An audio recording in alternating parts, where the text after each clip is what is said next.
وإذ قتلتم نفسا فادارأتم فيها والله مخرج ما كنتم تكتمون فقلنا اضربوه ببعضها كذلك يحيي الله الموتى ويريكم آياته لعلكم تعقلون ثم قست قلوبكم من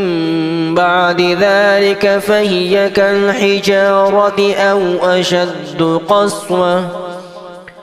وإن من الحجارة لما يتفجر منه الأنهار وإن منها لما يشقق فيخرج منه الماء وإن منها لما يهبط من خشية الله وما الله بغافل عما تعملون أفتطمعون أن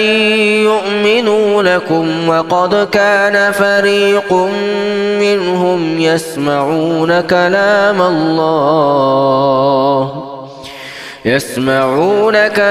الله ثم يحرفونه من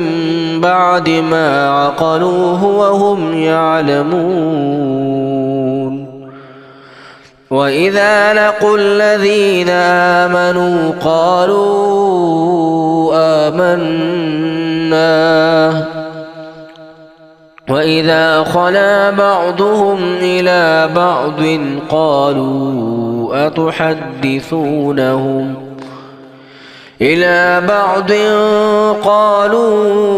أتحدثونهم بما فتح الله عليكم ليحاجوكم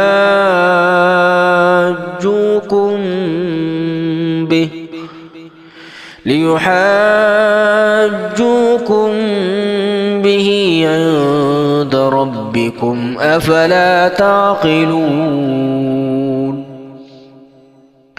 أولا يعلمون أن الله يعلم ما يسرون وما يعلنون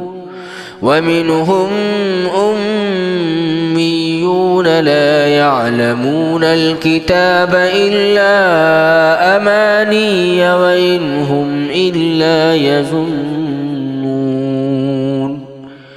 فويل للذين يكتبون الكتاب بأيديهم ثم يقولون هذا من عند الله ليشتروا به ثمنا قليلا فويل لهم مما كتبت أيديهم وويل لهم مما يكسبون وقالوا لن تمسنا النار إلا أياما معدودة قل أتخذتم عند الله عهدا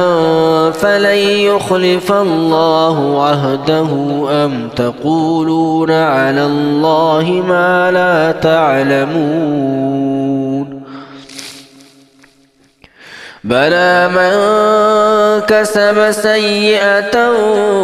وأحاطت به خطيئته فأولئك أصحاب النار هم فيها خالدون والذين آمنوا وعملوا الصالحات أولئك أصحاب الجنة هم فيها خالدون